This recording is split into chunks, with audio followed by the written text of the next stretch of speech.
Muy buenas tardes y bienvenidos a un nuevo episodio de Encuentros en la tercera fase. Hoy tengo el gusto y placer de contar con un buen amigo, Pablo Piovano. Muchísimas gracias por pasarte por aquí.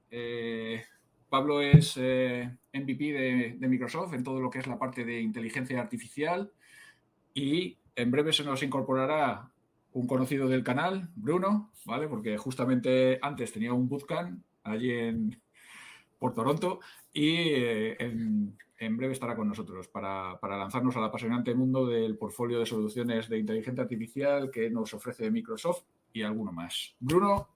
Pablo, muchísimas gracias por estar aquí acompañándonos hoy.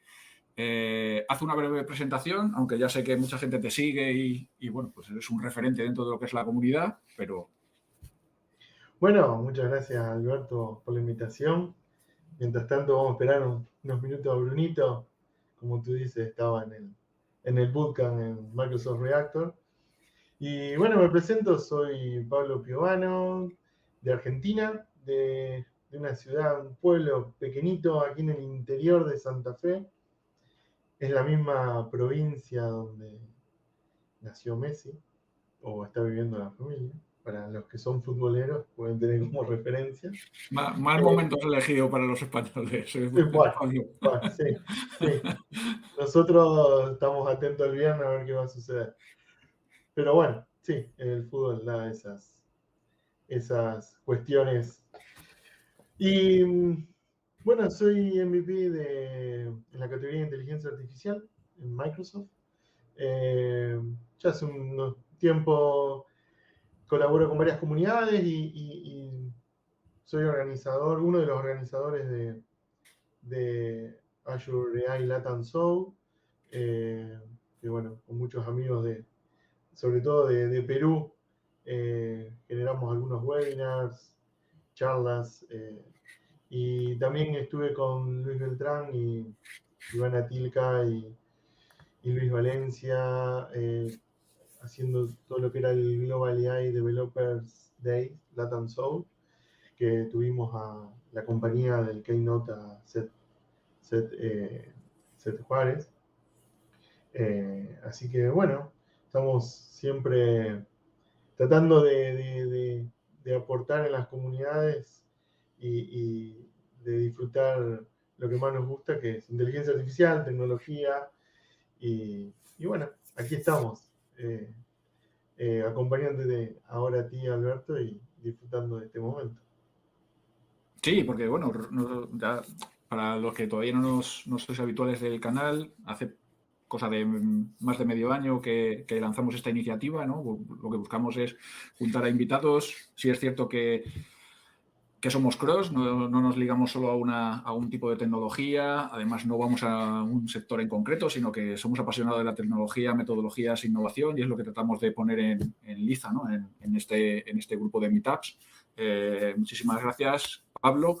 Y bueno, aquí ya en alguna ocasión he comentado que somos realmente un poco anárquicos. Sí es cierto que tenemos una agenda predefinida, ¿no? Hablaremos de inteligencia artificial, veremos cómo se comienza, ¿no? Desde el punto de vista de la gente que se quiere empezar a dedicar a ello y desde el punto de vista de las organizaciones. Pasaremos por todo lo que es esos palabras que están en el ecosistema de inteligencia artificial. Además, muchos de ellos ahora mismo están en boga: Cognitive Services, AI Builder, Azure ML, GPT-3, OpenAI, Chat GPT, luego el GPT-4. Es decir, Sí. vamos a poner un poquito de foco en justamente qué es, ¿no? Y cómo alimentamos eso, y luego hablaremos de las colaboraciones entre algoritmos, entre sistemas, cómo hacer crecer la inteligencia artificial dentro de lo que son los proyectos, y por último, en un takeaway para que, bueno, la gente se vaya pensando a futuro qué es lo que se puede ir encontrando dentro de lo que es el panorama de inteligencia artificial. Bien, bueno, bastante movido la agenda, así que espectacular, vamos a hablar un poco de todo. ¿Inteligencia artificial por dónde empiezo? Esa es una pregunta que es ¿a quién le podemos decir o a quién le podemos hablar? Si vamos a lo que es el desarrollador, ¿sí? sea en la tecnología que fuere, .NET, Python. Bueno, ya empieza a haber librerías, ¿sí? En donde podemos empezar a crear nuestros modelos, a entrenarlos, pero siempre uno tiene que ser consciente en que lo más importante cuando uno empieza a hacer el entrenamiento, antes del entrenamiento, es obtener la información, la data, que bueno, es todo un reto, y ahí es donde empiezan a jugar los ingenieros de datos, los data science, en donde trabajando en conjunto con los ingenieros de inteligencia artificial, se empieza a obtener datos de IoT, de históricos. Bueno, ahora, este último tiempo, como tú has mencionado, GPT-3, DALL-E 2, que ya, por ejemplo, en DALL-E podemos ya generar nuestras imágenes sintéticas para también, ¿por qué no?, entrenar nuestros modelos de computer vision. Así que para arrancar debemos ir a la fuente, que son los datos, ¿sí? Y siempre es muy bueno tener un amigo data science, en donde a veces nos va a tener que explicar cómo hizo ciertas cosas, y nosotros como ingenieros en inteligencia artificial ver esos modelos que se crean, cómo darle un poco más de performance, cómo cuando uno lo lleva a un ambiente de prueba o de producción, qué performance tiene esas inferencias que nosotros damos. Bueno, es todo ese proceso del ciclo de Machine Learning, el común, donde empezamos con la obtención de los datos, el entrenamiento, bueno, si nos vamos para atrás, la limpieza de los datos, crear nuestros diferentes modelos, generar evaluaciones en ellos, y luego después ya ponerlo en un ambiente preproductivo, productivo, para empezar a generar resultados, y después, obviamente, cíclicamente, volver a reentrenar estos modelos. Un ejemplo, si nosotros tenemos un modelo de una aerolínea X antes de la pandemia, después de la pandemia, obviamente esos datos no van a ser, digamos, reales. Entonces tenemos que tener en cuenta muchos de esas variables a la hora de construir un modelo. Ni hablar lo que es el tema de la responsabilidad de AI. Así que bueno, Microsoft este año estuvo como mostrándonos un poco el camino en algunos servicios. Por ejemplo, hay un servicio que en alguna de mis charlas utilizo, que es el de Face API, en donde uno puede obtener la emoción, la edad, el color del pelo, el color de la piel, bueno, un montón de atributos más, y el año que viene lo va a quitar, ¿sí? Porque obviamente hay que ver qué tipo de uso uno le puede dar, y ya empezamos a hablar con el tema de lo que es la responsabilidad de la AI, que son varios puntos a tener en cuenta. Y ahora en Azure ML, en Azure Machine Learning, ya está en preview. No, todavía no lo he utilizado con algo, digamos, productivo. Tengo un dataset que sé que tiene mucho sesgo en sus datos, en donde nos crea un dashboard, ¿sí? Y nos va mostrando dónde podemos tener los errores en nuestros datos o en el algoritmo que elegimos. No solamente en nuestro modelo, sino también los datos. Es como que analiza los dos. Fue en el build. En el build de este año mostraron el preview, y bueno, todavía se espera un poco más de madurez en eso, pero bueno, es como que te da la opción de tener varios, vos agregás en tu canvas componentes de responsabilidad de AI, ¿sí? En donde te va dando insights, bueno, diferentes explicaciones de qué deberías mejorar o no con tus datos. Y también te genera como un informe dando validez de las cosas que tú has hecho para que tu modelo sea responsable, ¿sí? Generalmente las empresas, cuando crean modelos y quieren ir a ese detalle, todos los viernes supongamos que hay que generar un informe de cómo mi modelo tiene esa cierta responsabilidad. Y bueno, automáticamente esto ya te lo genera y te está ahorrando tiempo de escritura, análisis y demás. Así que bueno, yo creo que va un poquito por ahí toda esta movida. ¿Por dónde empezar? Según el perfil o en qué estadio de profesional estemos. Por ahí no me quiero adelantar mucho a otro tema que viene, pero como que tenemos diferentes capas Sí. según nuestro expertise y según nuestro rol en la compañía. Sí, en la compañía, realmente. Sí, de hecho, he ido tomando notas de lo que has dicho para matizar en ciertos puntos porque me ha parecido muy interesante los comentarios que has realizado. El primero, yo tengo una frase que no sé dónde leí, que es basura adentro, basura afuera. Cuán importante es que tus datasets o tu perfilado de clientes, procesos, etcétera, etcétera, esté bien construido. Eso significa que los equipos tienen que ser multidisciplinares. Mencionabas ingeniero de inteligencia artificial, ingeniero de datos, también yo añadiría arquitecto de soluciones de inteligencia artificial, analista de datos. El MLOps, que yo creo que también está dentro de lo que vendría a ser la gente de ingeniería de inteligencia artificial, que además la combinación Azure ML DevOps es muy potente para cerrar todo el ciclo de despliegue en los distintos entornos. Y luego también me ha gustado el punto que mencionabas de lo de la responsabilidad de la inteligencia artificial, ¿no? Trabajar en ese punto porque es una forma de aterrizar las cajas negras que son los algoritmos a la gente de negocio, donde realmente pueden tener certeza de que las decisiones que formula o que predice el algoritmo realmente tienen algo detrás, ¿no? Y que hace entendible a la gente de negocio, que muchas veces no es técnico, por qué se toman dichas decisiones, ¿cierto? Sí, pero hay preguntas, por ejemplo, lo que tú has dicho. Esa equidad e inclusión como una de las responsabilidades para cierto mercado puede ser parte del negocio. Entonces, ¿qué límite tiene esa responsabilidad? Hay algunos que o no la van a querer asumir porque su negocio se puede basar en eso. Vamos, una aseguradora, por ejemplo, o, o otro tipo de negocio que quieren un crédito bancario. Bueno, uno ve como un histórico o algo, en donde ahí qué juego cumple la equidad o la inclusión en esos modelos, ¿sí?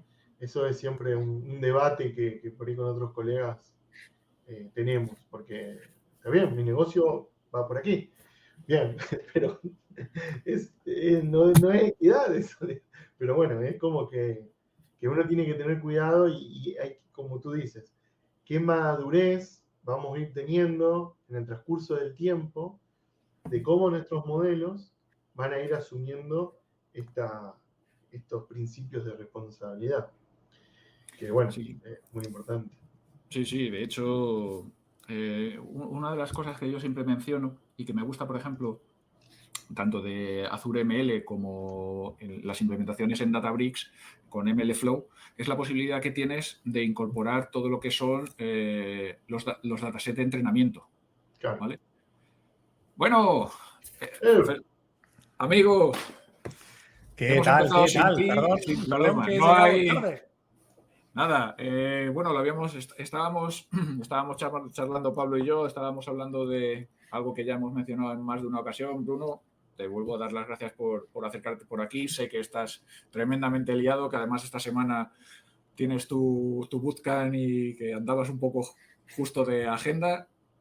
Gracias dobles por acercarte por aquí y te pongo un poco en contexto de lo que estábamos comentando, ¿no? Estábamos hablando de por dónde empezar en la adopción de inteligencia artificial y estábamos hablando, pues eso, de lo que vendría a ser la importancia de la limpieza de los datasets, de los equipos multidisciplinares y toda la parte de responsabilidad de inteligencia artificial. Y ahí más o menos era donde nos estábamos quedando. Genial, genial y perdón por llegar tarde, recién termino con todas estas cosas que van, es lo que tienen los horarios apretados. Y, hey, tema que, a ver, yo este último año no le he dado mucho cariño, tanto como le daba antes al tema de AI, pero siempre está ahí y no pasa una semana que no veamos ChatGPT, Open no sé cuánto, algo nuevo de DALL-E, alguna red generativa. Al menos todos tendríamos que saber esto que acabas de comentar, ¿no? Cómo empezar, por qué es importante el tema de la diversidad, el tema de la ética detrás de todo esto. Así que bueno, yo me sumo a la conversación en cuanto pueda y como pueda. Sí, perfecto.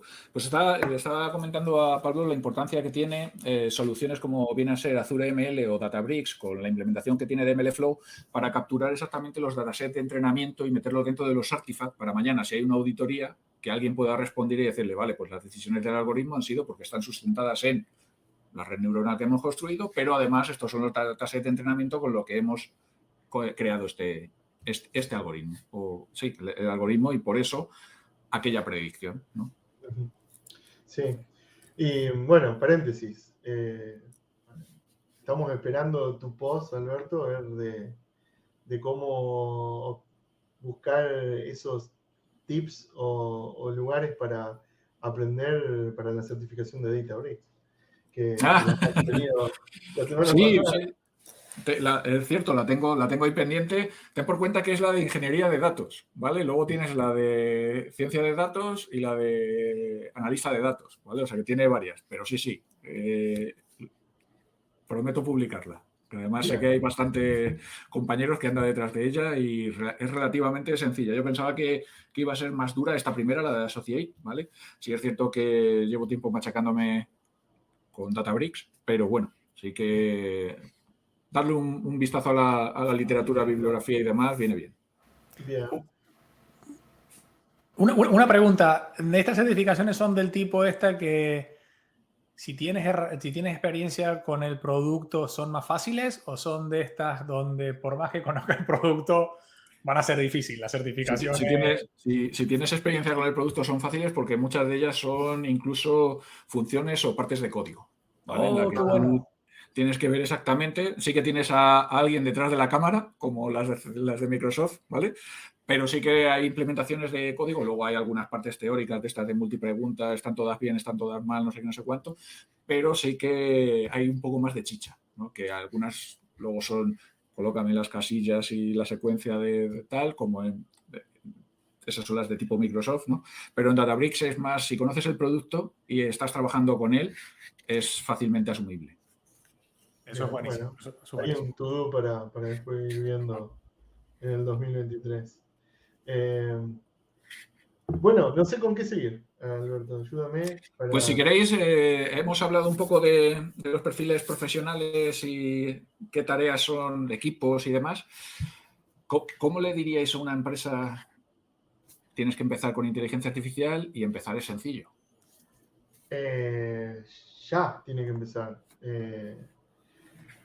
Según hay que ver su equipo de departamento de TI o su área de TI, qué skill tienen. Por ejemplo, si son de .NET, ¿por qué no, no es cierto, Bruno? Empezar con ML.NET, ya teniendo todo ese ecosistema de .NET, poder empezar a crear modelos de regresión, de clasificación, con ML.NET, sin, digamos, utilizar cómputo, lo que fuera, ya arrancando con sus datos históricos, que seguramente de un SQL o, bueno, cualquier otro repositorio de datos, empezar a utilizar ya en ese mundillo con ML.NET. Si no, ya empiezas con los servicios cognitivos, en donde ya Microsoft te resuelve tras bambalinas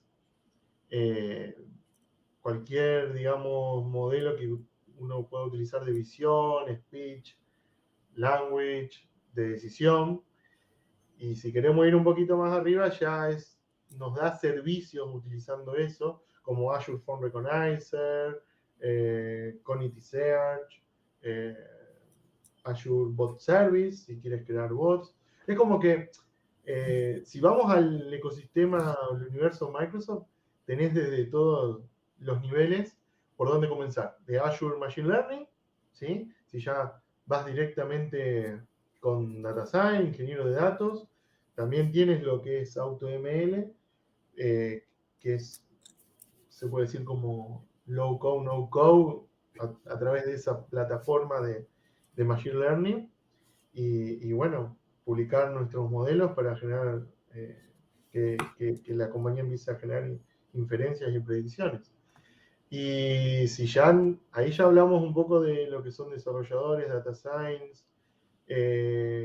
Si nos vamos un poquito más arriba, lo que son los citizen developers, empieza a jugar todo el mundillo de AI Builder, en donde AI Builder es una capa superior de los servicios cognitivos, en donde tras bambalinas, digamos, están utilizando los servicios cognitivos, no es algo aislado a los cognitive services, sino que bueno, son como el primo menor, yo le digo, que cuando sale una mejora en Azure Form Recognizer, al mes o antes ya sale en lo que es AI Builder para lo que es procesamiento de formularios con datos estructurados o no estructurados, ¿sí? Y bueno, ahí lo podemos utilizar en ese mundillo de Power Platform. Y ahí, como tú muestras en el cuadro, ya tiene lo que es Dynamics 365, en donde también yo no conozco, no he utilizado la plataforma Dynamics, pero sí colegas me han dicho que, bueno, por lo menos ya te puede predecir si un cliente te va a pagar de tal fecha a tal fecha, dónde puede generar leads en cierto rango para generar ventas. Bueno, es como que ya la inteligencia artificial ya está incluida en esas plataformas o en esa herramienta para el usuario de negocio o el usuario administrativo que utiliza esa plataforma de Dynamics, por ejemplo.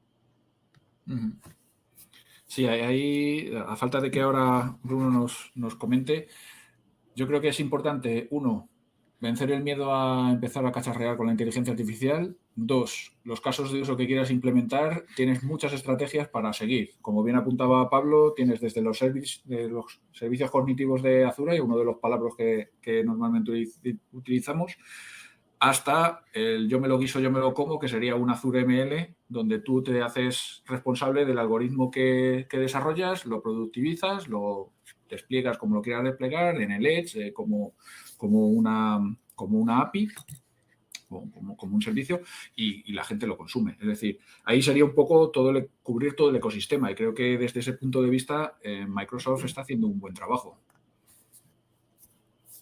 Sí. Yo tengo una pregunta porque tal vez lo hablaron antes, ¿no? Porque por ahí lo más difícil, que me parece a mí que es cuando vas a empezar, es el saber qué puedo hacer y qué no puedo hacer. Por ahí a mí no me gusta la frase esa de vamos a usar Machine Learning para. Porque eso ves una startup, ves una buena idea y todos empiezan, vamos a usar Machine Learning para. Y no sirve para todo. Pero que no sirva para todo no significa que no puedas hacer un montón de cosas buenas. Entonces es complicado, porque seguramente lo que decía recién, ¿no? Si eres una empresa que tiene los datos, tienes históricos de datos, o inclusive puedes trabajar todos tus datos para generar esos históricos, pero el saber qué se puede y qué no se puede hacer, yo creo que es una de las cosas más complicadas. Dicho eso... Buen dato, buen dato. Sí, es más, antes cuando hablábamos del ciclo de Machine Learning, que nos olvidamos de comentar lo que tú dices, es ¿qué problema voy a resolver primero? Y después de ahí comenzamos con los datos, entrenar modelos y demás. Exactamente. Dicho eso, lo que yo haría, lo que yo recomendaría, si alguien quiere empezar y no sabe bien qué hacer, es agarrar un problema, algún problema que tengas o algún histórico de datos que tengas y cosas por el estilo, y empieza a fijarte en ejemplos. Hay millones de ejemplos de Azure Machine Learning, de Machine Learning.net, en Cognitive Services, un montón de ejemplos. Si algo te suena parecido, si algo sonara parecido, algo ve que se puede encajar, cambia dato A por dato B y empieza a ver si tiene sentido. Con eso vas a empezar a poder ver las capacidades que tiene hacer un modelo, por ejemplo, para hacer una regresión, o hacer un modelo para detectar anomalías, o trabajar con computer vision. Pero muchas veces, más allá de la parte técnica, yo lo que me parece que he visto que cuesta es saber qué puedo hacer, qué voy a hacer. Tengo todo. ¿Y ahora qué hago? ¿Y ahora por dónde empiezo? ¿Qué es lo primero que hago? Por ejemplo, si tienes datos históricos en modo de ¿cómo se dice en español? Un time series, un histórico de datos de consumo de Series energía, por ejemplo. temporales, sí. Hey, eso es ideal para detectar anomalías. Todo eso lo vuelcas como boom en un modelo de análisis y eso va a generar un patrón y te va a decir, mira, durante todo este tiempo el patrón sigue por aquí, pero esta fecha, esta hora, ¿no? Has tenido unos picos positivos o negativos que por lo que sean son anomalías. No conozco del negocio, no conozco de nada, pero la gente que conozca el negocio te podrá decir, ah, sí, mira, justo el 2 de febrero a las 5 de la tarde, que esto marca como una anomalía, fue que pasó esto. O mira, esto está marcado como una anomalía porque en estos días pasó esto otro. Encontrar esos escenarios es un poco de lo que es más complicado, pero de nuevo, si leemos todo y empezamos a ver cuáles son los ejemplos, hay un montón de cosas que, como decía Pablo, no hace falta, por ejemplo, Machine Learning.net, no hace falta ni siquiera saber Machine Learning. Es simplemente tomar un escenario, copiar, pegar, cambiar un poco los datos y a partir de ahí a crecer. Me voy al ejemplo que acabas de poner, Bruno, de análisis de series temporales. ¿Cómo le decimos a una empresa que tiene dos opciones? Una, utilizar Azure Metric Advisor para análisis de series temporales y anomalías, o contrata un data science y que se ponga a hacer análisis y que cree un algoritmo, los on-term memory o el que sea, para levantar ese. ¿Cuál crees que sería un win-win o un quick win para que realmente la empresa dijera, pues a lo mejor me decanto por algo que ya viene semi-construido o me decanto por construirlo de cero? A ver, eso abre la puerta a la pregunta más grande, que es ¿hasta dónde puedo llegar con las cosas que ya vienen construidas sin personalizar, sin hacerlas yo, ¿no? Que es la pregunta grande. Por lo general, los servicios que vienen ya en caja, tipo el Anomaly Detection o estos así, funcionan bien. Pero hay casos, y está el caso de la aspiradora, donde pones a analizar texto, tienes un texto que dice My vacuum sucks so much, y el sucks so much en una aspiradora es algo genial, pero cuando te lo lee el análisis de sentimiento te dice, no, eso es una palabrota, porque en inglés significa que eso no es muy bueno. Bueno, ahí tienes que crear tu propio modelo. ¿Qué pasa? Para llegar a entender ese tipo de cosas, y este es un ejemplo muy tonto, tienes que conocer de todo. Entonces, esto es prueba y error, ¿no? Esto es la iteración de ir viendo el servicio como viene de fábrica, sirve, sí, genial, sigo. ¿Por qué yo recomendaría, y ahora me voy a mojar, por qué yo recomendaría siempre tratar de hacer primero todas las cosas con productos cerrados? En lugar de tener un equipo de data science que te haga todo. Primero, porque los productos cerrados los paga como servicios. Entonces es más fácil hacer una estimación de cuánto te va a costar, cuánto vas a pagar, me parece, cuánto vas a pagar y poder hacer una previsión de budget. Segundo, están siempre al día. Hay un equipo detrás que se encarga de actualizarlos, documentarlos, etc. Entonces tienen como muchas ventajas en ese aspecto. ¿Cuál es el problema? Que son cerrados. Que tal vez la funcionalidad A, B y C que cubren no cubre la C++ o la D++, que es la que tu empresa tiene. Y ahí tienes que, sí, involucrar a un equipo de data science, a un experto en machine learning o a alguien, o un equipo mixto, que sean los que te digan, bueno, vamos a hacer... Ojo, que tampoco es un modelo para solucionar todo. Hay muchas cosas que es una capa que hace un proceso de un dato, otra capa que hace otra cosa. Entonces, aquí vamos a usar Community Services, aquí vamos a hacer algo custom manual nuestro y aquí esto otro. Bueno, llegar a ese nivel de madurez cuesta, pero si se puede volver a modelos que ya estén, pues mira, te ahorras un montón de problemas. Es como, es básicamente el modelo cloud de hoy. ¿Por qué el cloud tiene tanto éxito? Porque cuesta tener hardware en tu casa, mantenerlo, actualizarlo, securizarlo, administrarlo, etcétera. Y en el cloud supuestamente más fácil. Lo mismo pasa con Machine Learning, me parece. Que no sé si tiene sentido. ¿Cómo lo ven ustedes? Sí. A mí me parece, voy a hacer un inciso, además voy a poner la siguiente slide porque ya he avisado antes, ¿no?, que saltamos de uno al lado a otro, y aquí en el colaborando creo que has mencionado algo que a mí me gusta y que es más, que en ocasiones he comentado contigo la posibilidad de, y con Pablo, de la posibilidad de concatenar procesos y servicios. Es decir, el otro día charlando, me acuerdo que os comenté el caso de reconocimiento de imagen en una fábrica de producción en la que tenían una máquina y con Spatial Analysis se diseñaba, se realizaba se rodeaba, ¿no?, el perímetro, porque la empresa quería saber los tiempos de dedicación de los equipos dentro de lo que eran los procesos productivos, es decir, cuántas horas hombre estaba dedicando, ¿no? Y comparar contra sus estándares para ver si había desviaciones y sobrecostes, ¿no?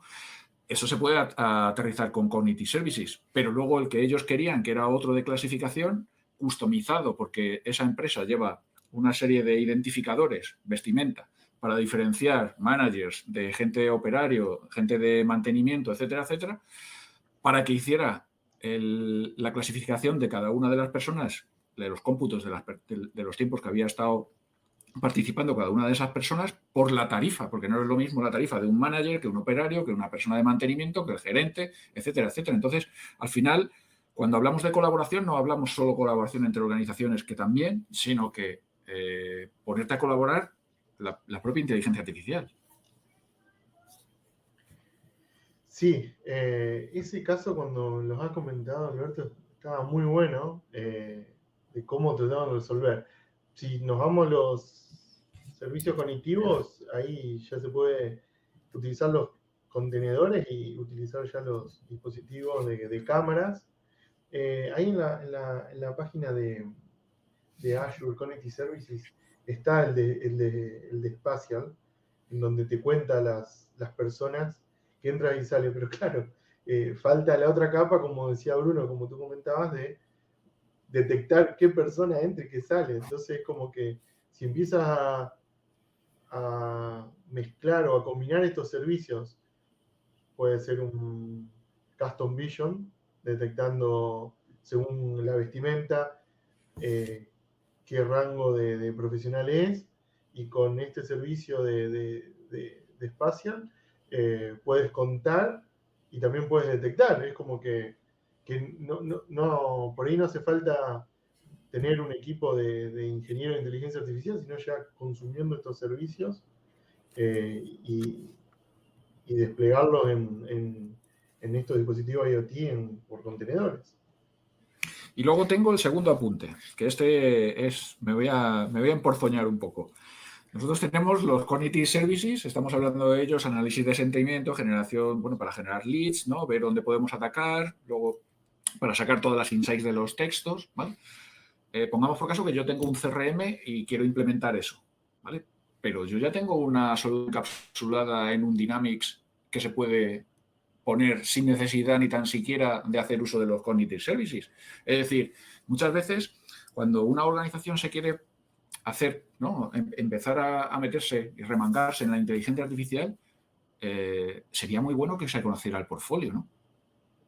Claro, exactamente. Toda la diversidad que uno tiene en los diferentes niveles. Como tú dices, sí. Ya esas plataformas ya integran inteligencia artificial para resolver eso y no hace falta estar consumiendo un servicio cognitivo. Pero el servicio cognitivo es más, como decía Bruno, es a ver qué problema voy a resolver y qué alcance le voy a dar y si me sirve con las pruebas que uno hace resolver este problema o no. Ya de ahí uno, por ejemplo, detectar placas de vehículos. Con los Cognitive Services hemos realizado una prueba de concepto leyendo lo que dice, pero después ahí había diferentes errores cuando tomaba puntos y demás. Entonces como que había que, a través de utilizando OpenCV y demás, ver qué pulida extra se le podía dar para luego después obtener bien esa información de la placa y pegarle una base de datos para chequear si tenía deuda o lo que fuere. Pero como prueba de concepto y como primera instancia, el servicio cognitivo nos sirvió. Y después tuvimos que hacer una profundidad y algo más custom a lo que nosotros necesitamos para resolver el problema, no digo 100%, pero teniendo menos margen de error. Pero también, como dijo Bruno antes, por atrás siempre se están actualizando y estos modelos van mejorando abismalmente. Un ejemplo, tengo una de las aplicaciones que por ahí a veces uso para los demos, que es la de FaceAPI, en donde saco una foto, te dice la edad, algunos rasgos, el estado de ánimo. Y bueno, nos hemos juntado con algunos amigos, a mi hija, a su hijo, y le pega perfecto. Menos a mí que me da más, pero 9 años, 12 años, 7 años, y digo, ¿cómo? O sea, diferencia entre 9 y 12. ¿Cómo debe estar entrenado ese modelo para ya diferenciar ese rango de edad? Porque uno dice, bueno, puede pegarle más o menos 5, 7, 8 años, pero ya bueno, ahora el año que viene lo van a quitar por este tema de responsabilidad, como hablábamos antes. Pero bueno, me ha sorprendido porque, bueno, lo voy a probar, siempre lo pruebo conmigo, digo, voy a probarlo con otra persona que no sea ni mi familia ni amigos. Y digo, bueno, wow, qué porcentaje de precisión realmente estos servicios. Sí, y ojo, que por ejemplo ese que decías, los servicios son cada vez mejores, eso seguro. Van creciendo y van mejorando. Por ahí no nos damos cuenta, pero por ejemplo los servicios de imágenes, primero hacían esto de detectar las imágenes, detectar objetos, un perro, un gato, un camión, una persona. Luego empiezan a hacer cosas como detectar la edad, detectar el estado, si estás contento, si estás triste o lo que sea. Y después llega un nivel mucho más complejo que es el de describir una imagen. O inclusive ahora que lo que hacen es describir un video. Tú le subes un video de 20 segundos o 5 minutos y te dice hay unas personas jugando al fútbol o cosas por el estilo. Como en época del mundial, así que toca fútbol. Analizan, eso es súper complicado. Y me acuerdo que alguien decía, ¿y para qué haces eso? Y yo le decía, bueno, mira, el mejor ejemplo que yo tengo para describir un uso de eso, que por ahí lo usamos y no nos damos cuenta, es PowerPoint. En PowerPoint, cuando tú agregas una imagen, cuando tú agregas contenido, hay una funcionalidad que se llama el chequeo de accesibilidad, que cuando terminas tus slides, si tú le dices que le cheques la accesibilidad, te va a decir, mira, he chequeado la accesibilidad y el contraste de colores que tiene en esta slide entre el título y el fondo, si alguna persona tiene problemas de visión, algún problema de visión, puede tener problemas. Acá tienes imágenes que no te dan en el formato adecuado porque una persona con problemas de visión no las puede ver, o inclusive te faltan descripciones de imágenes. Si una persona que directamente no ve empieza a ver un PDF con tu PPT exportada, no va a poder leer el código, perdón, el texto, pero no va a poder ver las imágenes. Entonces se recomienda ahí mucho agregar una descripción a las imágenes. Pues PowerPoint lo que hace es, de fábrica, cuando tú agregas una imagen, la corre por los Community Services y detecta que se ha subido un perro en un banco cantando, te dice un perro en un banco cantando. No creo que identifique un perro cantando. Oye, tal vez sí, pero hey, te ahorra ese trabajo, te ahorra los 10 segundos por imágenes, 15 segundos, lo que sea, de ir y poner así, obviamente. Después se recomienda revisar y hacer ese tipo de cosas. Los usamos en el día a día, están ahí. Mucha gente no se da cuenta, empiezan a ser parte de lo que hacemos. Todo lo que hay en Outlook para analizar el correo, para analizar lo que tenemos, acomodarlo, ver y cosas por el estilo, cuando escribes algo y te dice esto está relacionado con un tópico que se habla en tu empresa, todo eso tienes mini modelos o maxi modelos de AI por detrás que son brutales. Entonces ya ni sabemos lo que usamos. ¿Qué pasa, volviendo a la pregunta inicial de Alberto? ¿Qué pasa si tienes tu CRM y quieres hacer algo que ya lo hace Dynamics? No sé. Son muy pocos, creo, los ejemplos de empresas chicas que desarrollen cosas mejor que una empresa grande. Por lo general, lo que vemos, empresas chicas desarrollan modelos buenísimos en una determinada área y después te la compra Facebook, o te compra Amazon, o te compra Netflix, o te compra Microsoft. Pero es complicado, es un tema complicado el ver si me lo sigo comiendo yo en casa, si lo sigo haciendo yo o salto ahí. Volvemos al principio, ¿no? Estos modelos que ya vienen cerrados, ¿qué tan flexibles son? ¿Qué tan adaptables son a mis escenarios? Pues no sé, hacen lo que hacen y después nunca, yo no creo que exista un solo modelo para hacer esto, lo que tú decías recién, Pablo. Tienes un modelo para identificar la patente, agarras en una foto, identificas lo que puede ser una matrícula, siguiente modelo para validar la matrícula, para sacar el texto de la matrícula, de la patente, y un tercer modelo para que hace como el doble check de todo, ¿no? Tipo lo que hacen los Tesla, que internamente hacen doble check de todo lo que hacen en visión, pues aquí hacen lo mismo. Tema complicado, por donde te puedes pasar de algo muy simple a algo complicado en segundos. Perdón si Sí, se me ha cortado antes, pero estoy con este tema de luz y demás. Perdón, Alberto, pero escuchando lo de los servicios cognitivos de visión, que describe, hace un caption de la imagen, te genera las tags. Imagínate armar una solución en donde pones todas tus fotos familiares y genera filtros porque encuentras una tags con mar, una tags que diga montaña, una tags que diga outdoor. Y como que te va clasificando diferentes imágenes según, no sé, lo que vos quieras clasificar que pueda aparecer en esas fotos.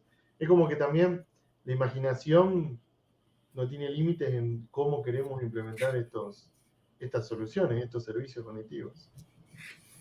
Aquí quiero seguir el hilo que también comentaba Bruno, aprovechando PowerPoint y de la inclusividad. Yo creo que ya lo he comentado en más de una ocasión y seguramente que me repita, pero tiene una funcionalidad que a mí me gusta mucho justamente para las personas que tienen deficiencias visuales y auditivas, que es la posibilidad de incorporar subtítulos en online. Es decir, ahí tenemos otro servicio cognitivo, ¿no? Que lo que te está haciendo es transcribir el audio a texto y que te lo está poniendo directamente en tus presentaciones de PowerPoint, con lo que estamos haciendo la vida un poquitín más fácil a la gente, ¿no? A la gente que puede estar viendo presentaciones cuando nosotros estamos realizando una intervención en un foro, etcétera, etcétera, con lo que también es algo a considerar, ¿no? Ya no solo lo que bien mencionaba Bruno, de incorporar la descripción sobre las imágenes, sino que tratar de ir un poquito más allá y ponernos en la piel de la persona que tiene esa deficiencia de accesibilidad, ¿no? Para hacer la vida un poco más sencilla. Y ahí detrás tenemos un modelo de inteligencia artificial. O sea que, como bien apuntáis, prácticamente en todo existe algo construido con inteligencia artificial. Y luego, otro de los puntos que has reseñado es, la empresa pequeña hace algo muy bueno, viene una grande y termina engulléndola, pero también es muy interesante con el mundo de la productividad de los modelos predictivos. Si tú tienes un modelo muy bueno, tienes la posibilidad de montar un container, desplegarlo y que la gente lo consuma. Y por suscripción ganas dinero. O sea que al final eres una empresa tercera, pero que está aprovechándose de lo bien que haces algo, un modelo de algoritmo, de trading, de lo que sea, y lo estás subiendo en una plataforma, un big player, ¿vale? Y lo estás rentabilizando, ¿no? Al final es un ecosistema que al final te está dando muchas posibilidades, tanto si eres una empresa pequeña especializada en nicho o si eres una empresa grande o si quieres consumir tus propios modelos o hacerte uso de soluciones o de aplicaciones como pueden ser Dynamics o toda la parte de Cognitive Services o la parte de Power Platform con el iBuilder. Creo que el ecosistema se termina de enriquecer aún más, ¿no? Hay muchísimas posibilidades y es un poco lo que hablábamos del cloud, ¿no? ¿Que quieres un PaaS?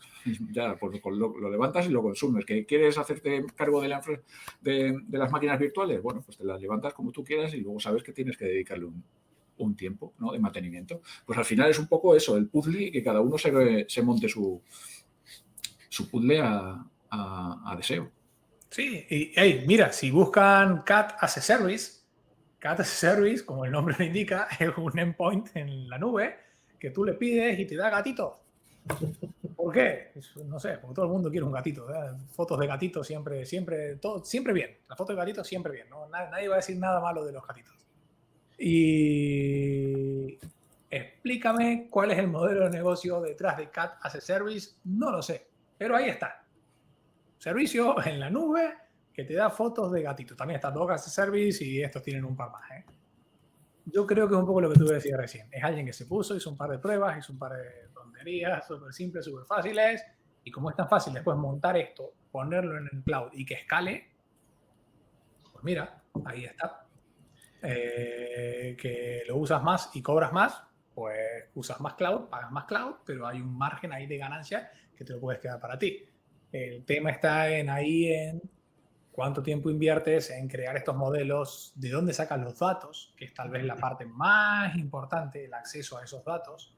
Por ejemplo, yo he visto muchas empresas que son exitosas, no tanto, porque tienen capacidad de crear modelos buenos de Machine Learning, pero también porque son las que son dueñas, entre comillas, o son las que tienen acceso a datos que no todo el mundo tiene.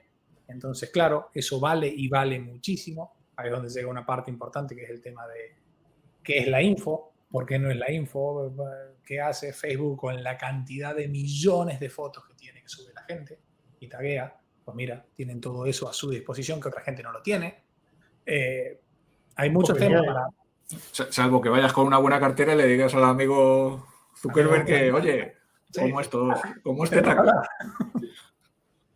Pero sí, los datos son... Si me preguntas a mí hoy, y de nuevo, pongo el nombre ahí, si me preguntas a mí hoy qué tan importante es la capacidad de generar modelos de Machine Learning en una startup versus los datos con los que trabajas, yo te diría que los datos son más importantes. Sí. Porque científicos de datos empieza a haber muchísimos, la gente es muy inteligente, la gente aprende.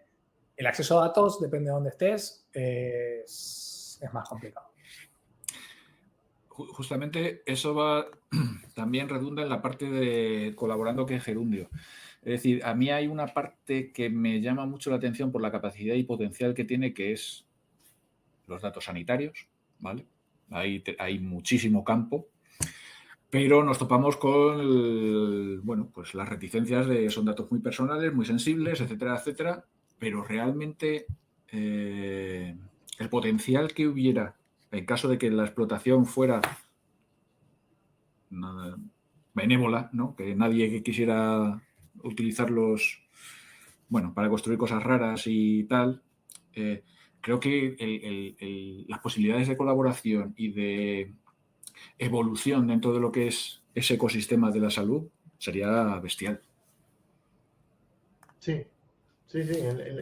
Pero bueno, ahí aparece la figura de Data Loss Prevention, que como que hay que tener cuidado si hay una fuga de esa información, pero en la salud, por ejemplo, tengo amigos que trabajan para startups que son como incubadoras que están adentro de clínicas hacen mucho researching, y una de las cosas era datos personales, o sea, buscar en los códigos que no aparezcan datos personales, porque hay juicios. Bueno, aquí donde yo vivo no pasa nada, pero es como que, puede, no solamente juicios, sino también la imagen, el prestigio. Pero sí, como tú dices, si toda esa información la empezamos a centralizar sin ponerle un nombre y apellido o un DNI, y se empiezan a generar modelos para prevenir ciertas enfermedades, lesiones, un montón de problemas en la salud que uno puede prevenir, que ya lo están haciendo seguramente. Yo no tengo conocimiento, pero ya lo deben estar haciendo. Bienvenido sea, genial, porque tranquilamente se pueden salvar vidas o prevenir cualquier problema de salud que uno pueda tener.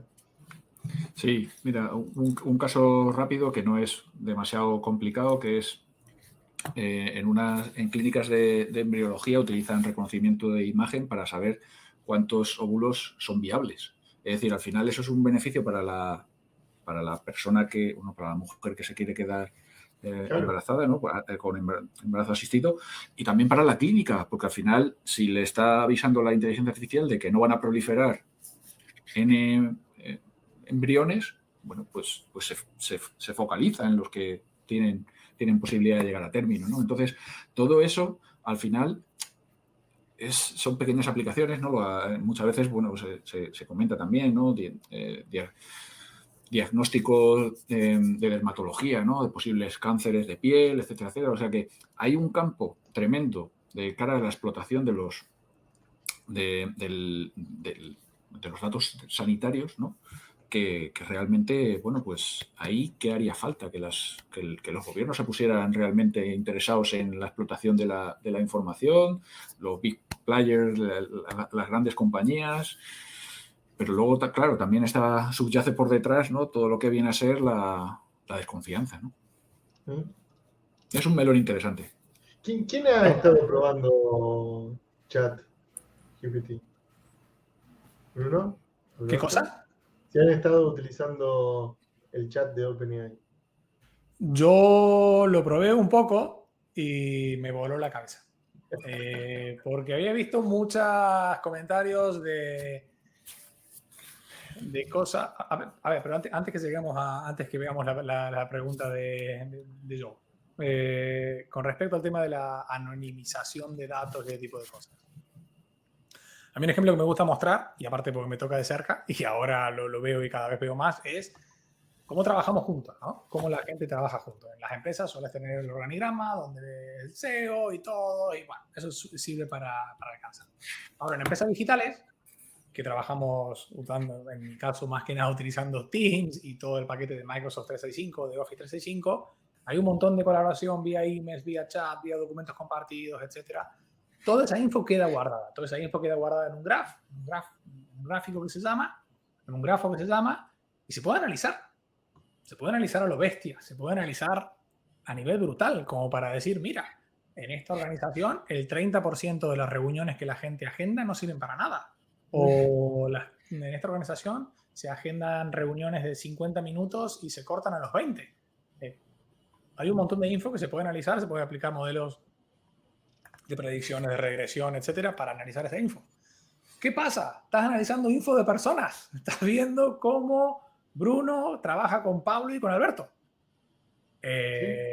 Hay un signo de pregunta grande ahí, ¿no? En algún momento Bruno dio el ok para esto. En algún momento Alberto dijo, sí, yo quiero ser parte de esto o no. O desde el momento que abres Office ya estás ahí. Wow. Hay todo un tema y hay un montón de artículos, a ver si encuentro alguno lo comparto, sobre cómo se hace esto de una forma anónima, cómo hay empresas que dicen go for it y otras que dicen no. No sirve igual para todos, porque obviamente no es lo mismo lo que trabaja una empresa en una farmacéutica versus un banco, versus una IT, versus una escuela. Es súper complicado el tema. Y hay un tema también legal, ¿no? De decir, está utilizando información que genera la gente sin saberlo. Cada vez que abres un documento compartido entre dos personas, pues es una actividad de documentos compartidos. Cada vez que abres una meeting no te vas antes, cada vez que te conectas a una reunión y no prendes la cámara, puedes llegar hasta un momento fino de decir, pues mira, se ve que Bruno es muy mala gente, porque en las reuniones que hace Bruno nadie prende la cámara, pero en las que hace Pablito están todos happy con la cámara ahí prendida, es más, están todos sonriendo, pero como que sabes que la gente se ríe, como que estás haciendo análisis facial de... Oh, es todo un tema. Bueno, lo de los avatars, ahora que los incluyen en Teams. Ahora tenemos avatars en Teams. Que es más de lo mismo, ¿no? Que, a ver, es un avatar, no es tu cara, pero es lo que tú piensas que eres tú de tu cara, que es peor todavía, porque alguien podría decir, mira, a ver qué tan distorsionada está la visión de Bruno de la realidad. Tiene un avatar y es este. Se presenta a sí mismo como Brad Pitt y mira lo que es Bruno, que no es Brad Pitt, ni cerca.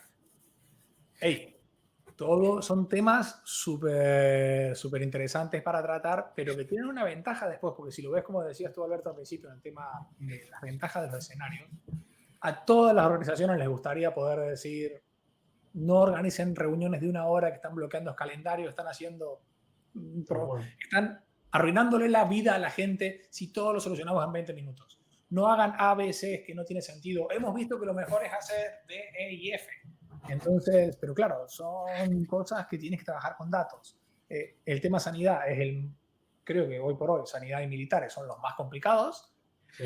Bueno, todo lo que sea información personal, ¿no? Gobierno, sanidad, militares son los más complicados porque hay gente de por medio, pero inclusive en algo tan tonto como saber cuánto tiempo pierdes en una reunión o cuánto tiempo ganas realmente en una reunión, implica que alguien dio un ok, hizo el check, doy mi consentimiento que se usen estos datos. Complicado. Ahí cuando os estaba hablando de los análisis de grafos, me ha venido a la mente justamente los casos de uso en el sector financiero, ¿no? En el que se monitorizan todo lo que son las transferencias, los Bizum, etcétera, etcétera, y ven exactamente cuán cerca estás con ciertas personas para hacer una clusterización y saber exactamente con quién te manejas y qué reputación tiene la gente con la que manejas habitualmente y tal. O sea que sí, somos datos. Justamente, bueno, a propósito de eso, hace una semana o así, o más, no me acuerdo ya, escribí un artículo que venía a ser que lo escribí porque alguien decía que el metaverso realmente va a ser Big Data. Y yo decía, por supuesto que sí. Es decir, vas a tener monitorizada 24/7 a las personas que estén ahí en ese universo, generando todos sus patrones de comportamiento, relaciones, gustos, consumos, etcétera, etcétera. Pero luego iba un poco más allá y lo unía con el episodio de Black Mirror de San Junípero, en el que la inteligencia artificial, conociendo todos nuestros patrones y cómo nos comportamos, nos puede mantener vivos en el metaverso una vez que nosotros fallezcamos.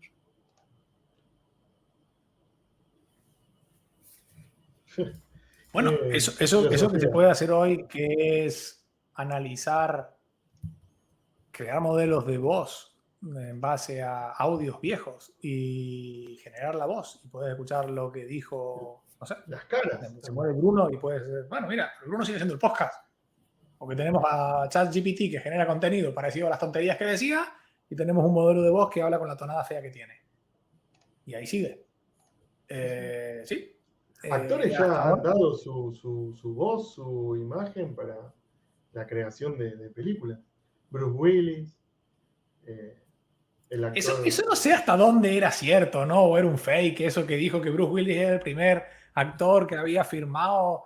A ver, Bruce Willis está como una regadera, yo lo quiero mucho, pero tiene esas carreras profesionales donde ha hecho un pico muy alto y en los últimos años va, hace una película en Bulgaria, cobra millones de dólares, la película sale 5 minutos, vuelve, lo ponen en la tapa para que esté, no sé, no me extrañaría que lo haya hecho, pero a mí me suena que fue más un fake, eso de que se comentó, y corríjame si me equivoco, que la noticia era algo como que Bruce Willis había sido el primero. Que ha tenido, que lo impide hablar, ¿sí? Es como que se le daña una parte en el cerebro y es donde él entiende todo, pero tiene problemas en comunicarse, en hablar o en escribir, lo que fuere. Entonces, como que él dio su consentimiento. Eso no es reversible, sino que a medida se va degradando. No sé el nombre de la enfermedad, un amigo mío la tiene lamentablemente, y él siempre me contaba ese caso, digamos. ¿Bruce Willis tiene eso? Claro, entonces... no sabía. Él está dando su voz y su imagen para que luego, él estando en vida, seguramente pueda hacer películas. Pues mira, esa es la parte que yo no sabía. Sí, yo sabía sí que, por ejemplo, en Top Gun Maverick, todo lo que se hizo con, ¿cómo se llama? Con Val Kilmer, porque Val Kilmer también tiene un problema de que no puede hablar, claro, es una voz generada artificialmente. Exactamente. Pero no sabía que Bruce Willis tenía eso. ¡Qué pena! Sí, una pena. Él, digamos, ya no va a poder hablar dentro de un tiempo. No sé en qué estadio está su enfermedad, no tengo ni idea, pero bueno, a causa de eso, ahí la inteligencia artificial, en ese caso, él obviamente firma un consentimiento, todo, pero es beneficio para él y para los que le gusta ver sus películas. Lo mismo como Star Wars, también hicieron regeneración de caras, voces, bueno, es como que como tú dices, mis nietos por ahí van a seguir escuchando, mis bisnietos van a seguir escuchando el podcast del Bruno. Así que por ahí podés ir firmando tus derechos como herencia, Bruno, a tu familia. Abrimos el melón de la noticia de la semana, el chat GPT-3, GPT. Oh. Vale. Yo hice un par de preguntas. Y recién hoy hice generarme preguntas para el examen PL900. Y ahí ya tengo varias preguntas. Vos, Bruno, vos chequeame que estuviste dando el bootcamp. Pero, por ejemplo, una pregunta que me hizo es, ¿qué es la plataforma Microsoft Power Platform y cómo se integra con otras soluciones de Microsoft? Me la generó él. A ver, como pregunta está genial, hay que ver la respuesta, pero sí. ¿Cómo se puede implementar y administrar flujos de trabajo automatizados en la plataforma Power Platform? Nada, impresionante. Y me dio 8 preguntas. Bueno, también le pregunté casos de uso de la AI en la salud, me dio 5 casos. Es como que bueno, antes le comenté atrás de cámara, Alberto, es como, no sé si tú has usado el Microsoft Encarta. Te reí porque... Bueno, lo mismo, pero es como que vos buscas tu respuesta, ¿sí? O tu información, porque no te dice la fuente, por ejemplo. En Encarta no recuerdo que decía la fuente. Pero bueno, tratábamos de hacer las tareas ahí utilizando el Encarta. Y esto le preguntas lo que sea y te lo da. Código, por ejemplo, porciones de código en C#, cómo llamar una API, por ejemplo. Y viendo el código está bastante bien, es como que, bueno. A ver, a mí lo que más me llamó la atención, que fue donde lo probé, es cuando le pides que haga algo, pero con un determinado estilo. Entonces le pides. Sí. Yo le dije, ¿cómo podría mejorar un equipo de... Fue algo así. Escríbeme un capítulo, escríbeme el script de un capítulo de The Office donde hablen de cómo mejorar la relación con las comunidades técnicas. Y me dio el paso a paso, porque justo el otro día lo hablamos y me dijeron que alguien había hecho algo parecido, pero con Friends, creo que era con Seinfeld, y me dio el paso a paso diciendo de que, bueno, Michael Scott, el jefe, entra a la oficina y dice que las comunidades técnicas, los desarrolladores son los nuevos, no sé qué, no sirven para nada. Y Dwight, que es otro personaje, me dio todo. Y cada una de las cosas que me dio eran graciosas como en The Office, eran acorde al personaje del The Office. Este personaje de chiste de esta forma, este personaje habla de esta otra forma, estaban ahí y tenía todo sentido. Eso me asustó más, me asombró, asustó más que la general, porque eso ya no es que solamente entiende y repite, sino que tiene como una especie de estilo, te puede dar tipos de cosas en ese estilo. Es brutal. Aquí Joe pregunta si es avance o amenaza. Para mí es avance, para mí siempre es avance. Sí. Amenaza en el sentido de que ¿qué puede pasar? Puede dejar sin trabajo a los escritores, puede dejar sin trabajo a los programadores, pues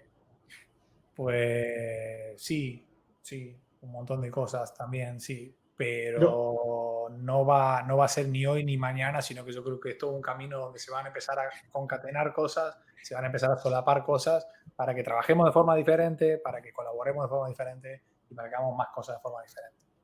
El otro día publiqué en LinkedIn, me parece, una persona que a través de este chat creó un juego.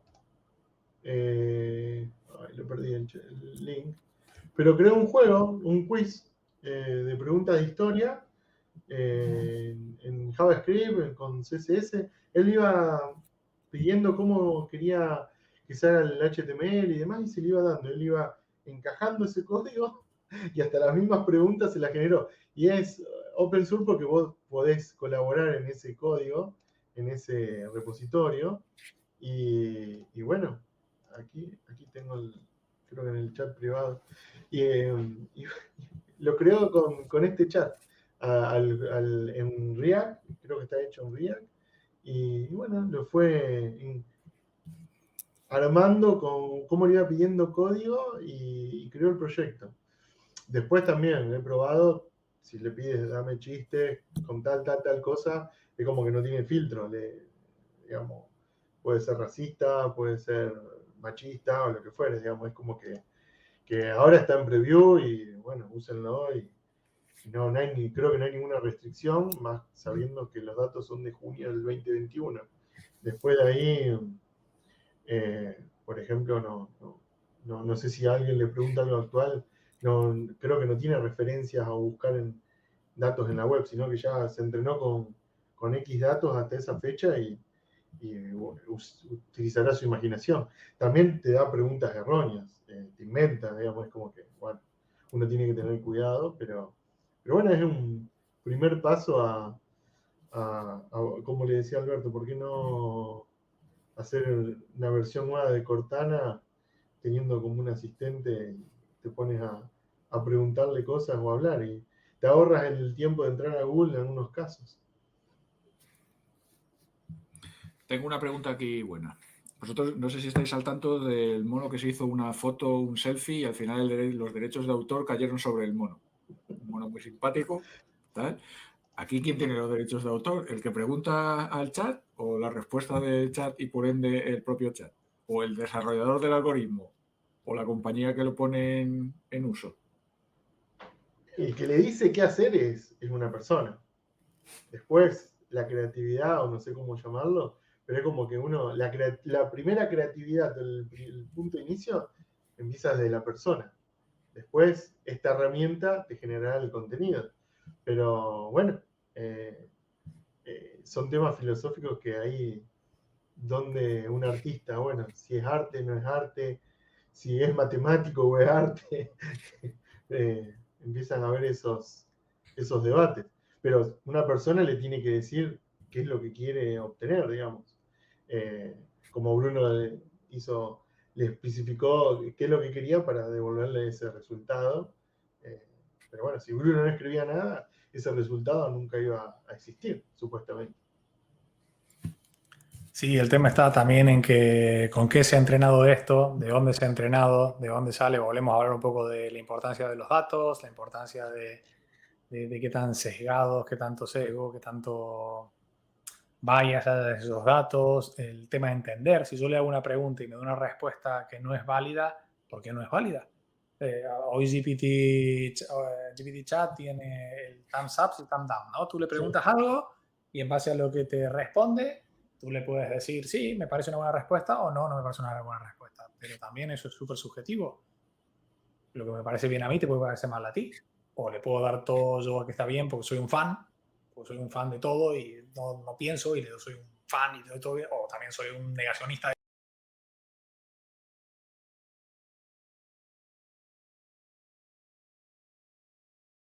de todo y a todo lo que me da le doy mal. Entonces,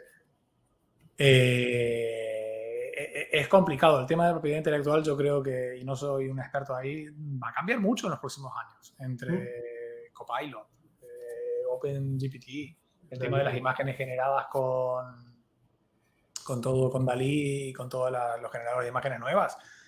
Hay todo un mundo nuevo de, a ver, si ha entrenado esto para que genere, yo le puedo decir a los generadores de imágenes nuevas, toma esta foto y conviértela con un estilo de Dalí, por decir algo, o de Picasso, y me la da.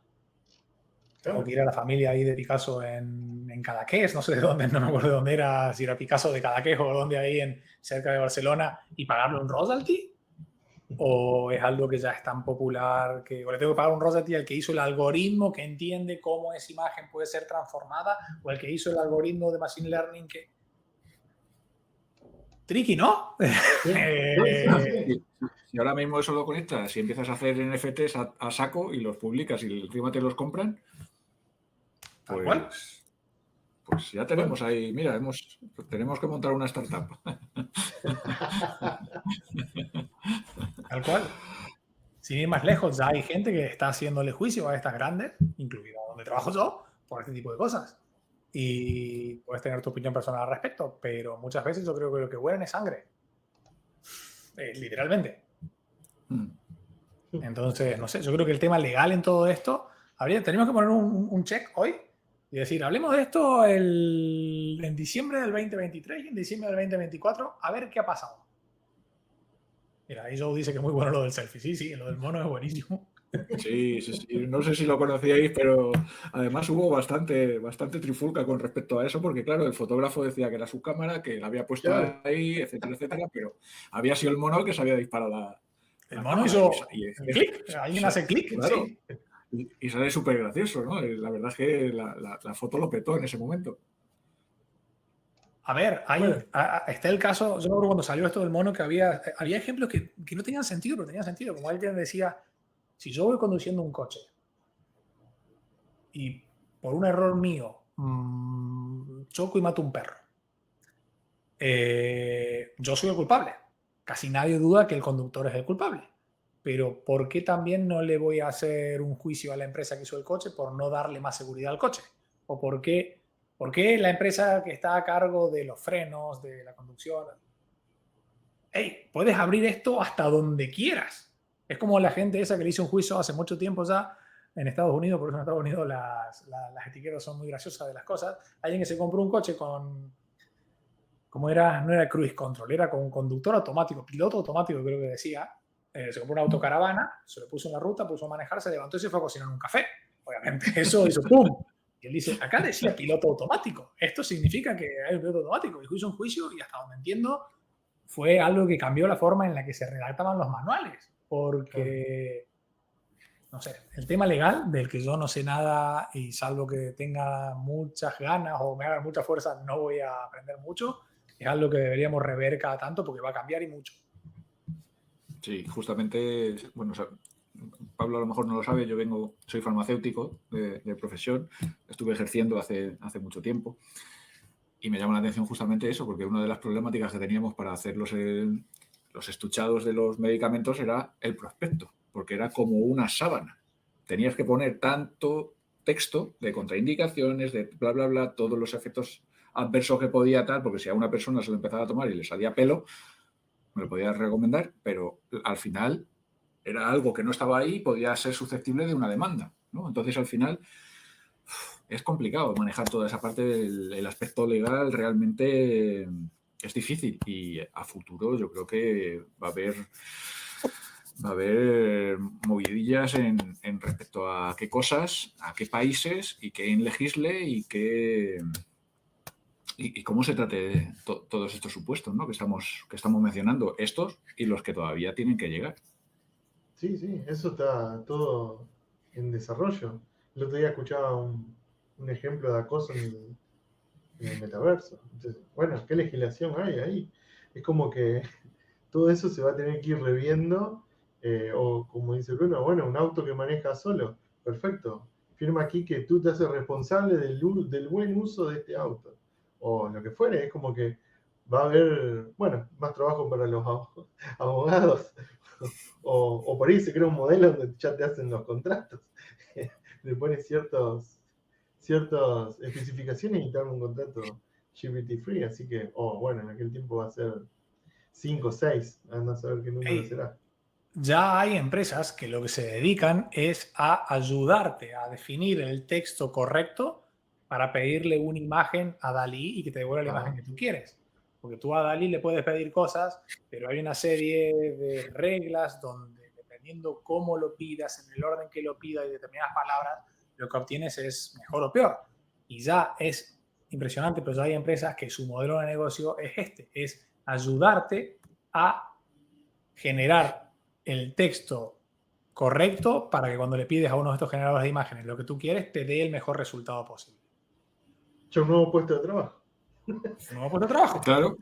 Un pintor se quedó sin trabajo, pero alguien que sabe cómo funcionan los NLP tiene un poco más de trabajo. Es medio así, sí, es cierto, es así. Bueno, al final todo, es decir, el mundo de la tecnología muchas veces se dice, ¿no? Lo mencionaba Joe hace un momento, avance o amenaza, oportunidad. ¿No? Ahí es un ecosistema que continuamente se está reinventando, aparecen nuevas tendencias, nuevas tecnologías y eso requiere, pues eso, persona formada y que esté dispuesta Por cierto, Microsoft y LinkedIn van a lanzar programas para formar a gente en competencias digitales. Buena iniciativa. Sí, porque en todos los sitios siempre se habla de que el sector está carente de técnicos y de personas que tengan ese tipo de destrezas, ¿no? Sí, hay una necesidad brutal en todos los mercados, en todos los sitios. También hay ¿cómo se diría? Es como que también está sobrecargado el mercado de la oferta, ¿no? Hay muchos cursos de aprende a programar Python en 5 días y conseguirás un trabajo de 6 cifras. Eso es muy común acá. O vuélvete un web developer, un full stack developer en 2 semanas, en $10,000. Bueno, sí, el mundo digital es al que vamos, el mundo digital es al que ya estamos viviendo muchos, pero todavía vamos a vivir más en el futuro y donde va a estar todo esto. Y todo esto, ojo, vuelve a lo que decíamos al principio. Esto significa más datos, esto significa quién es el dueño de estos datos, eso significa que va a haber modelos que van a analizar esos datos para luego generar cosas. No sé, ChatGPT, genial, pero no nos deja sin trabajo. Para mí es un gran avance y ahora hay que ver cuáles son los modelos reales de negocio en lo que se va a empezar a utilizar. Obviamente lo veremos en Dynamics, lo veremos en la Power Platform, lo veremos en Office, muchos. Yo creo que la forma en la que escribimos emails, documentos y todo va a cambiar muchísimo en los próximos años. Tampoco no sean tantos años, capaz que es antes, pero bueno, ahí está, ¿no? Un asistente de verdad, no el querido Clipo, que hacía lo que podía. Sí, exactamente. Si lo vamos al ambiente empresarial, lo puedes entrenar con toda la información de tu empresa y ya tienes un asistente interno en donde cualquier colaborador puede estar preguntando y el asistente le está respondiendo cualquier pregunta de la compañía, que obviamente, bueno, uno tiene que ver qué información va a dar, pero ahí ya tienes un caso de uso. Para un asistente con GPT 3.5 ya puede lograr eso. Un transfer learning de lo que tienen ahora, de este modelo, con datos tuyos propios, de tu compañía. O sea que, en resumen, el mundo continúa siendo apasionante para la gente que le guste la tecnología y le guste remangarse para aprender un poquito todos los días. Así es. Tal cual. Perfecto. Es una realidad que la tenemos que vivir. Hoy una de las cosas más importantes para aprender es que tenemos que aprender a desaprender. Lo que aprendimos que había un planeta cuando yo era chico llamado Plutón. Pues no está más. Está por ahí dando vueltas, pero no es más planeta. ¿Eh? Todo lo que sabías puede no ser cierto mañana. Y eso también tiene un problema, que hay mucha gente que se agarra de eso para decir que la ciencia no sirve. Bueno, todos temas que yo no me quiero meter, pero también tenemos que estar abiertos a que todo lo que sabemos hoy puede no ser cierto mañana y que nos tocará aprender algo más. A mí me gusta. A mí como modelo de vida, me gusta. Es divertido. El long life learning. Exactamente.